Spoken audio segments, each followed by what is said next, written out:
Hello बच्चों, let's see the question is a copper block of mass 2 kg is heated to a temperature of 500 degrees centigrade and placed in a block of ice at 0 degrees centigrade.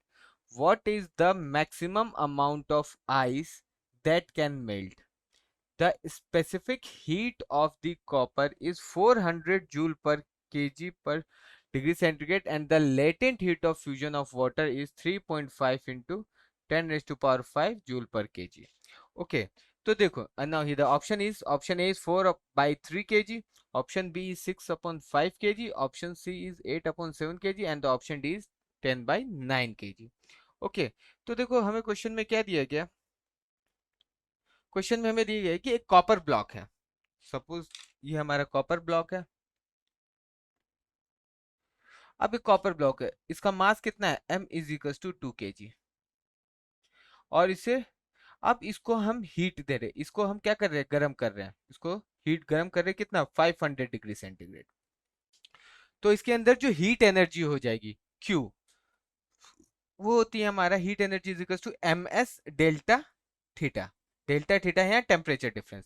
तो Q is equal to कितना हो जाएगा, मास कितना है 2, specific heat कितना है 400 into temperature difference final minus initial 0। तो ये हमारा हो जाएगा 4 टू जाए 40 इंटू 10 रेज टू पावर 4, तो ये 4 into 10 raise to power 5 joule. तो ये कितना, जैसे ही हम उसको 2 किलो के ब्लॉक को, कॉपर ब्लॉक को हम 500 डिग्री सेंटीग्रेड पर गर्म करते हैं तो उसके अंदर जो हीट एनर्जी हो जाएगी वो कितनी हो जाएगी, 4 इंटू 10 रेज टू पावर। अब ये जो हीट एनर्जी है, अब वो उस, अब इस ब्लॉक को हमने कहाँ रखा, आइस के ऊपर। अब ये जो ब्लॉक है, अब ये क्या होगा, ये जो हीट एनर्जी है वो इसको, क्योंकि ये आइस कितने हैं 0 डिग्री सेंटीग्रेड। अब 0 डिग्री सेंटीग्रेड बाद क्या होता है, अब इसका फेज चेंज होता है। तो फेज चेंज का फॉर्मूला क्या होता है हमारे पास, Q equals to M L. L क्या होता है यहाँ पे, latent heat of fusion, of latent heat of fusion, और यहाँ पे क्या है, वाटर, तो latent heat of fusion of water. तो यहाँ पे क्या होगा हमारा, latent heat of fusion of water. तो L इज इक्वल्स टू हमारा हो जाएगा, और L की वैल्यू हमें क्वेश्चन में कितना दे रखी है, L इज इक्वल्स टू दे रखा है हमारे पास 3.5 into 10 raise to power 5 joule per KG. हमें इतना दे रखा है। तो हमें निकालना है कि कितना आइस मेल्ट हुआ। तो M इज इक्वल्स टू हमारा कितना हो जाएगा, Q अपॉन L। Q क्या है, Q हमारे पास वो हीट है जिसको यूज करके हम इसका फेज चेंज कर रहे हैं, यानी कि हमारे पास 4 इंटू 10 रेज टू पावर 5। तो हम लिख सकते हैं 4 into 10 raise to power 5 upon L कितना है, 3.5 इंटू 10 रेज टू पावर 5।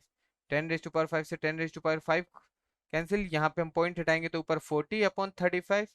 तो ये क्या, 5 8 जा 40 और 5 7 जा 35, यानी 8 अपॉन 7 kg। ठीक है, यानी इतना आइस मेल्ट हो जाएगा। Now let's check the option is, option A is 4 by 3 kg, that is the wrong answer. Option B is 6 upon 5 kg, that also is the wrong answer. And the option C is 8 upon 7 kg, that is the correct answer. And the option D is 8 upon 9 kg, that also is the wrong answer. So the correct answer is 8 by 7 kg. Best of luck.